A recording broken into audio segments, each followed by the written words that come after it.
morning. It's Monday morning. Kumusta po? Say hi to... Say good morning. Morning. Dinudugo siya. Dinudugo yung ilong niya po, mga kababayan. Siguro masyado mainit yung ano niya. Oh, yayay. What's that? What's that? Yayay? 9 o'clock na po. Kailangan natin magluto na lang ng almusal na naman ng Monday morning. Papasok na si Mrs. Yeah? Si Kuya Baba walang pasok, no? Yung Baba, upstairs. She's not calling. Yes. B, B. What B? There's no B. B. Yes. Luto muna po tayo ng uulamin natin sa almusal.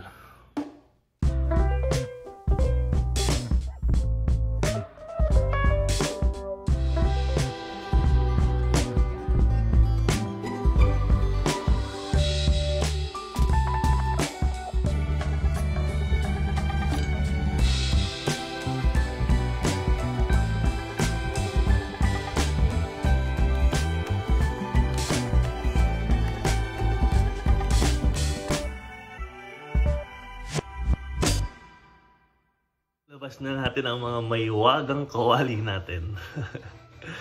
Mga maywagang kawaling ginagamit araw-araw.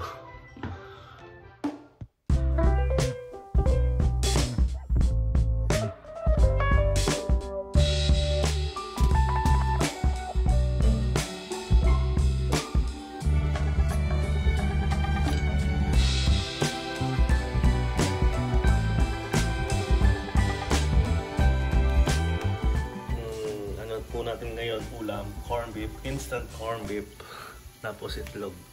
Magluluto tayo ng sinangag. Yan po. Kasi importante yung almusal eh. Almusal sa bago ako nagtrabaho. Ewan ko lang pagka ako pumasok. 2 days na lang po. Ngayon Monday, Tuesday, tapos Wednesday. Pasok na tayo. 9 o'clock ng umaga. Parang sa tagal ng pag-i-stay natin, pagka nawawalan tayo ng trabaho, 4 months, almost 4 months. Parang yung ano natin, yung mentality natin, parang ayaw mo lang pumasok, no? Yun yung mentality natin, pero siguro dahil magiging bago tayo sa trabaho, bago lang to, tsaka hindi tayo pamilyar.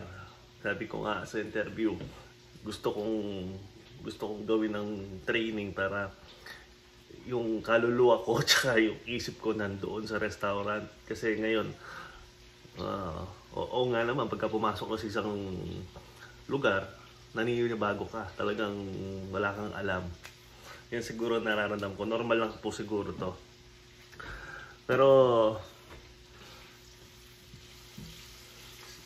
sabi ko nga, kuminsan kay Mrs. mag-retire na tayo. Sabi ko, kaya lang hindi ba pwede. 45 pa lang kami. Ang earliest kasing retirement dito sa Canada, 55. Ang 55 na yon, minsan iniisip ko lang mga kababayan, yung 55 na yon, pagka siguro si Jacob stable na, tinatapos na lang ni Jacob ang high school niya, so of course mag-aano pa yan kung gusto niyang ipagpatuloy na kumuha ng trade dito sa Canada. Gusto niya kumuha ng trade eh. Yun nga, si Jordan na lang ang hinihintay namin. Kaya lang kailangan namin, habang si Jacob nag-aaral pa rin, kailangan pa rin namin i-sustain yung buhay namin dito. Siguro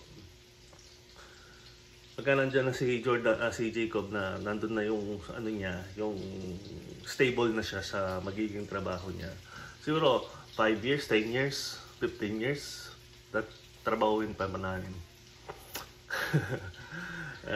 Abang may tumatanggap na trabaho, dito naman sa Canada, hindi naman mahirap kumuha ng trabaho kahit na 50 years old or 55 years old or 60 years old. Hanggat kaya mong trabahuin, tatanggapin ka ng mga yan. Hindi katulad sa Pilipinas pagka talagang may edad na, wala na. Hindi na tinatanggap unless mga kaibigan or kilala bigyan pa ng trabaho, pero ibang company siguro malabo ng doon. Siguro enjoy na lang namin yung yung makukuha ang maliit na portion of money. Si Lulu at ako, i-combine namin. Baka si Jordan, dito si Jacob, siyempre, you never know. Lalaki yung mga anak ko. Yan ang mag-aasawa yung mga yan. Pero gusto ko lang pakita ay sa kanila na stable, magiging stable na si Jordan, si Jacob. Si Jordan naman, antabayan pa namin noon. Kasama na si kuya niya, si Jacob, of course. Ayun ang kagandahan pagka makikita mong stable ang mga anak mo. Hindi naman natin sinasabi na aasa na lang tayo sa kanila. Hindi po. May makukuha pa naman tayo na siguro pwede natin i-spend sa Pilipinas or siguro by that time na si Mrs. gusto niyang mag-stay sa mga anak niya, ako siguro mag-iisip ng konting negosyo sa Pilipinas. Yun ang pinaplan namin kasi sabi nga, huwag kang tumigil na gumawa ng pangarap. Mangarap ka ng mangarap, libre lang naman yung pangarap eh. Ang continue tayong magkaroon ng goal sa buhay kahit na may mga balakid sa buhay. Continue natin yun hanggang sa, kasi once na nag-stuck ka, wala na. Hindi ka na mag-grow or hindi mo na ma-relate sa mga goal mo sa buhay. Habang nabubuhay po tayo, mangarap po tayo mga kababayan. Walang bayad ang mangarap. So yun nga. Well, happy birthday nga pala sa kay Father Nilo. Si Father Nilo po ang isang kaibigan, matalik nating kaibigan sa Olds. Sa kasalukuyan nasa parokya siya ng Olds. Siya po yung parish priest sa Olds. Happy birthday, Father Nilo, kumpare ko. Update tayo sa bagong patakaran na ilalabas ngayon, September 30. Ang AINP, Alberta Immigration Nominee Program, ay magiging point system na po. Which is, para sa akin, pahirapan yun. Pahirapan yung point system. Kasi po ako, naging nominee, provincial nominee po ako ng company. Pumasok po ako doon. Wala pong points. Basta na-meet lang namin yung mga criterion documents, yung mga documentation, wala nang points. Of course, mag-aaral ka ng IELTS. At nagpa-West din ako. Yung West na yun, nagpa-equivalent ako kung anong pinag-aralan ko sa Pilipinas. Kailangan kasi ma-meet mo yung grade 12 dito bago ka man-nominee. Yun. Napakahirap hindi naman mahirap. Sa mga, especially sa mga may edad na. Bawas ang edad mo sa nomination. Yung points mo. Halimbawa, nasa, I believe 40, mababa na yung ano mo. Sa mga kabataan, yung mga bata pa lang, yung points nila, kinukuha nila kung pinag-aralan nila. Yung IELTS, mayroon lang parang insulto sa ating mga Pilipino. Parang, if you don't talk really well in English, not really well, not fluent, if you cannot communicate in English, go home. Sabi nung napanood ko. Paano yung mga Chinese? Paano yung mga Meksikano? Paano yung mga ibang lahi? Paano sila nakakapasok dito? Tingnan natin sa bagong patakaran ngayon. Tayo naman mga Pilipino, may mga English language naman tayong subject sa Pilipinas. Hindi tayo, dyan. Kahit na kuminsan, barok-barok. Hindi naman maintindihan na, basta naintindihan nila words by words ng Canadian. Hindi tayo katulad ng mga Chinese. No English. At saka yung pathway ngayon na caregiver, yan, ilalabas din nila yan. Ewan ko, narinig ko, hindi daw matatapos yung na yan.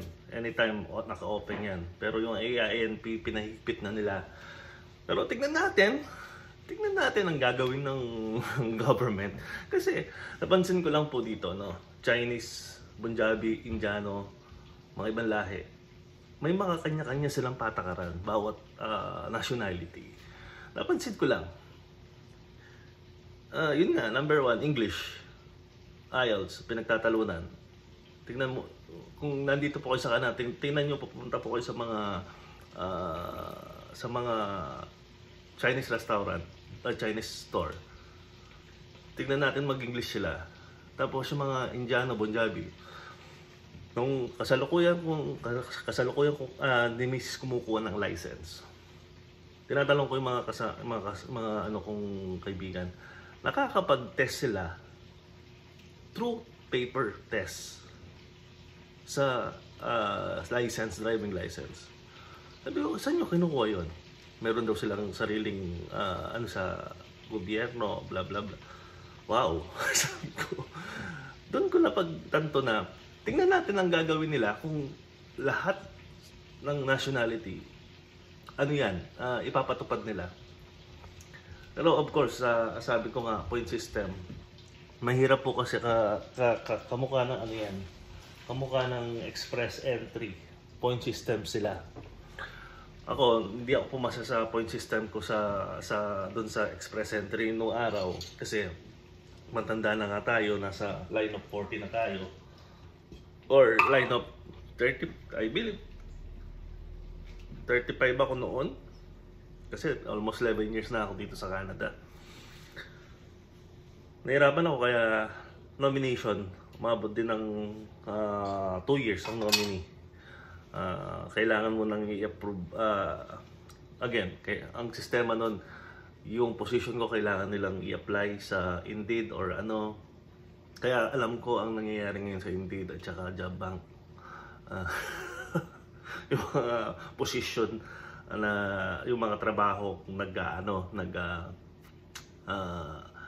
naka-post doon, nagdo-nominate sila ng mga tao nila or kumukuha sila ng 3 months yan 3 months once na na-prove mo sa gobyerno, walang nag-a-apply, kailan pwede ka makakuha ng LAMIA. Yan po ang nangyayari sa Indeed.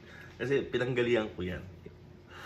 Pinost nila ang position ko, dinedecline nila ang mga nag-a-apply para ma-prove nila sa gobyerno walang eligible itong taong ninonomine nila sa posisyon.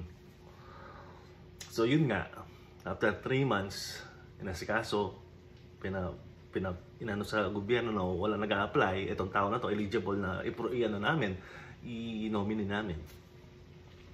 Pero sikreto lang natin yun. Kaya maraming hindi na ako magtataka dun sa mga Indeed. Pero may mga legal naman, tulad nga ni Mrs. Nakakuha ng trabaho tapos sunod-sunod naman ang tawag sa kanya.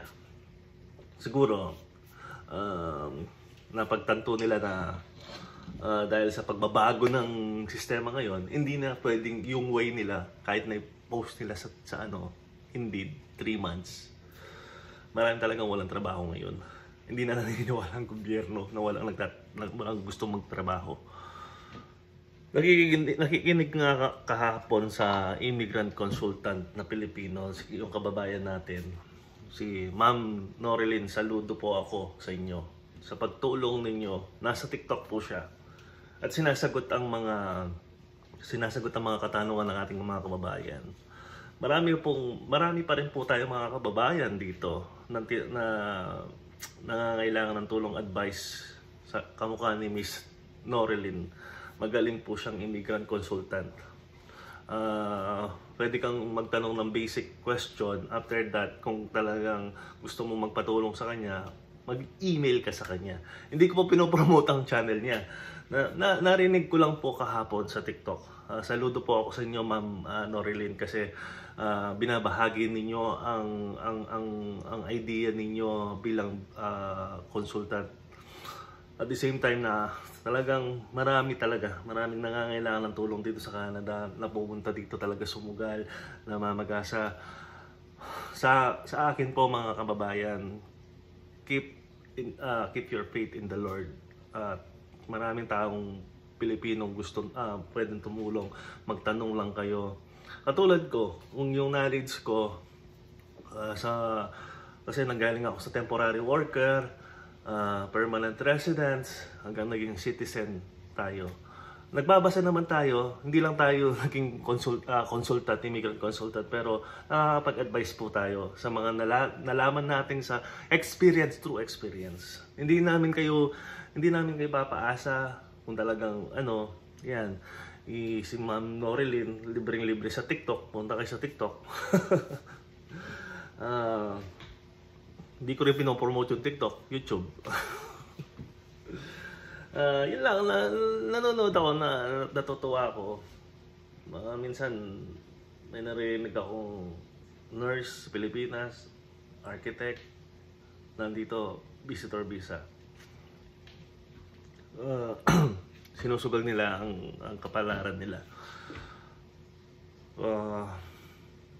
Sabi ko nga, dito sa Canada, oo, kung noon nakapunta ka, survival pa rin. Pero siyempre, mayroon kang inspirasyon para gawin mo yun. May mga anak ka, may mga pangarap ka. Yung mga yun, talagang ipupush ka na mag-move on talaga. Pupush kang iangat mo ang buhay mo. Kasi kung wala yung dalawang reason na yun, ang inspirasyon mo sa buhay, mga pamilya mo, tsaka mga anak mo, at tsaka pangarap mo, wala. Andun ka na lang. Aasa ka na lang day by day kung anong mangyayari. Of course, ang number one para makagalaw ka at magawa mong pangarap mo, bigay mo lahat ang pangarap mo sa Panginoon.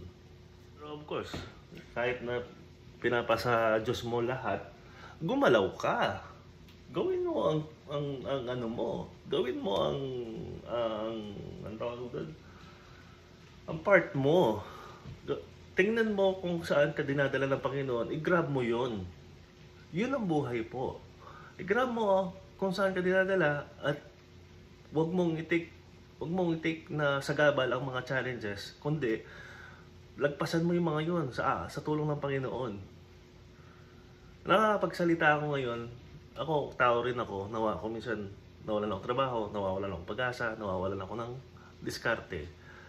Pero pagka binigay sa'yo ng Panginoon, i-grab mo. Madumatang na opportunity, i-grab mo. Doon tayo tinitingnan ng Panginoon kung talagang nagtitiwala tayo sa Kanya. Well, most of the time, may mga darating na opportunity. Mas may higit pang darating na opportunity. Idasal mo. Kumuha ng sign. Sa akin po ba talaga to? Mahirap magdesisyon sa sarili. Pero once na humingi ka ng sign sa Panginoon, bibigyan ka ng Panginoon na sign. At huwag kang maging blind, huwag kang maging bulag-bulagan sa mga opportunity na binibigay ng Panginoon. Kaya sabi siguro mga viewers natin, ikaw nga, nawawalan ka ng pag-asa eh. Natural po, nawawalan tayo ng pag-asa. Hindi tayo perfectong tao. O minsan, down na tayo. Mapipil natin yun. Mapipil natin sa buhay yun. Pero, continuous lang. Gumawa tayo ng paraan para sa mga anak natin. Yun lang masasabi ko sa mga ups and down sa mga nangyayari sa atin. Sabi ko nga, everyday may challenges sa buhay. Pasalamat lang tayo, nagising tayo, another day, at malaking blessing na yon. Yung mga challenges na yan, after the day, masusolusyonan ng ating Panginoon yan. Ang sinasabi ko dito, mga kaibigan, mga pagsubok, mga challenges, mga complain natin sa buhay. Tayo kasi mga tao, normal lang sa atin, inuuna natin yung complain. Yun ang nagiging sagabal sa atin. Magko-complain ka, halimbawa ako, mag-complain ako, puro trabaho ako dito, puro nagluto, bla bla bla bla, nagluluto ako, naglalaba ako. Yun ang challenges. Pero kung ginawa mo, tinry mong gawin, walang challenges. Yung mga buhay, sa buhay natin, yan ang mga nagiging sagabal. Nag-aaway kayo, nagko-complain ka, nag-aaway kayo ng asawa mo. Di ba? Yun ang nakakasira sa buhay. Gawin mo, kung may challenges, maraming trabaho, gawin mo. Para walang challenge sa buhay. Kung financial naman ang challenges natin sa buhay, nasusolusyonan din yan. Timing lahat ang nangyayari. At of course, may mga tao naman tayong malalapitan kung minsan. Kung wala talagang mga tao malalapitan, gagawa ng problema. Ang pera, kung minsan iniisip ko, I don't want to challenge. I don't want to treat the money as challenge in life. Kasi darating din yan, may utang ka ngayon sa bahay, o may utang ka sa bills, dito sa Canada. Totoo po ito, pwede kang makipag-negotiate, pwede kang alam mo darating yung pera mo sa 15, makipag-negotiate ka sa mga bills, kuryente, tubig, o kailangan kong payment arrangement. Ganun lang po. Ngayon, pag may darating, ibayad mo. May darating po. Patunay na po ako. Sabi ko nga, simula nung maliit ako, hanggang ngayon pagtanda ako, survive lahat. Hindi tayo mayaman. At ngayon, diskarte lang. Dumidiskarte tayo, siyempre. May nakita nga ako sa Facebook. Shell, mag-i-invest daw kayo. $300. Tapos, within 6 days, $700 ang kukuha mo. Hanggang sa 1 month, 12,000. Ngayon, sinerch ko sa Google. Hindi mo legit. Munting na naman tayo na-scam. Ay, naka. Kaya mga kababayan, ano bang magandang investment? Alam ko dito sa Canada, RRSP, TSFA, maluwag.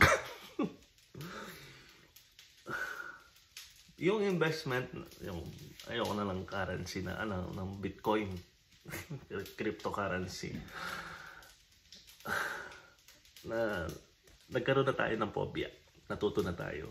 Kaya mga kababayan, ano kaya magandang investment para sa buhay natin? Para sa akin, ang alam ko, investment, mga anak ko. Nabigay ko ang pangangailangan nila. Kayo po, i-comment nyo po kung anong magiging sa tingin nyo at nasa sa inyo ngayong investment. Yung maliit lang na kapital po. Hindi tayo mayaman. Sumali ako ng paluwagan. Shoutout nga pala kay ang pinakamabait kong ate na si Ate Leia sa Olds. Siya po ang namumuno. Kasi itong maliit ako, mga paluwagan, nanay ko nagkakaproblema sa mga umawak na pera. Si Ate Leia, wala akong masasabi. Napakabait ng tao na yan.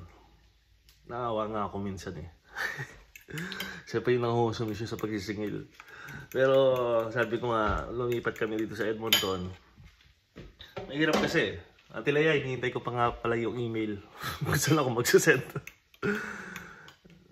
Mahirap kasi yung mag-aano ka ng email kung saan magsasend. Tapos dito sa bangko kasi na ano ko, pagka wala kang business, may pumapasok ng mga e-transfer, questionable yun. So napag-desisyon na lang ni Mrs. na muna kami, stop muna kami sa paliwagan. Hindi sa sira ang paliwagan, pero mabait si Ate Leia, talaga mabait. Wala akong masasabi kay Ate Leia. Yun, kami na lang try na mag-savings. Well, once na hindi nag-worth it ang pagtatry na mag-savings, siguro tatawagan ko ulit sila. Tulungan po. Nakailang beses po akong sumahod. 4 na beses. Doon tayo nakarinig ng foreign. Actually, kami yung nag-umpisa ng paluwagan na yun eh. Mga kaibigan natin sa Odes. Meron nga, doon ko narinig yung, uy, foreign worker yan. Baka mapauwi yan. Sikreto na. Ay, nako ang buhay. Naranasan natin yung mga ganyan. Foreign worker yan. Ba't nyo pinagkakatiwalaan sa paluwagan? Kung mapauwi yan. Iba po ba?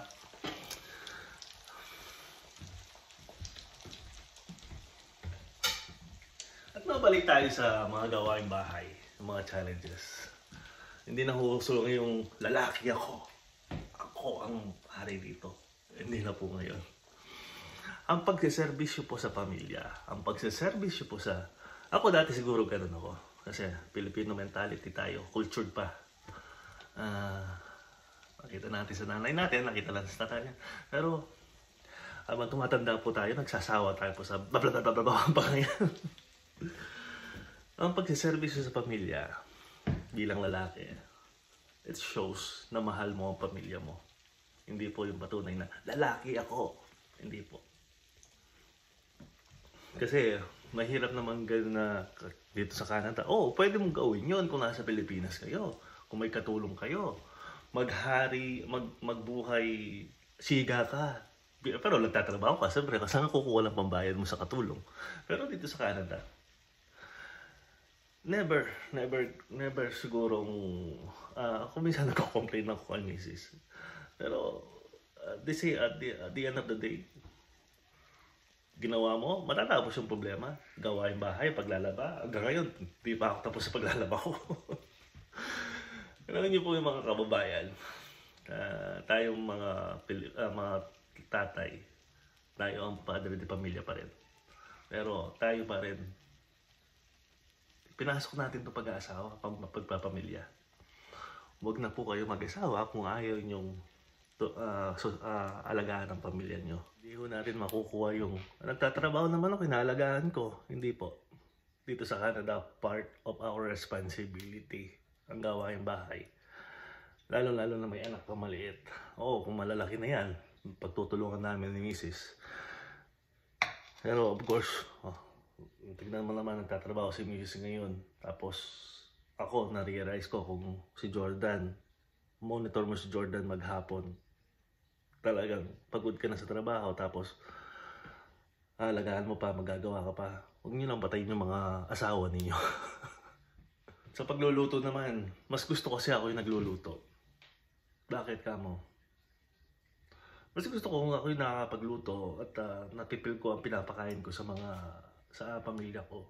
Of course, pagka si Mrs. nagluluto rin si Mrs. Pagka wala ako, di ako available. Naturuan naman natin siyang magluto. Tulungan pa mga babayan. Walang mahirap sa tulungan bilang mag-asawa at lalong iipit yung pagmamahalan ninyo. At tara, samahan nyo kami mag-almusal muna. Breakfast muna natin. Tawagan ko muna sila.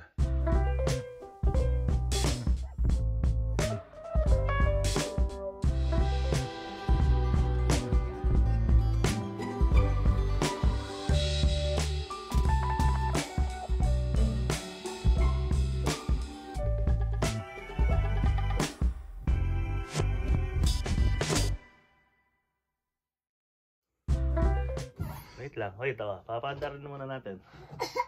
Hindi pa tayo natapos sa paglalaba. Nililigaw lang natin si Jordan para hindi umiyak. Where are you going? You stay here.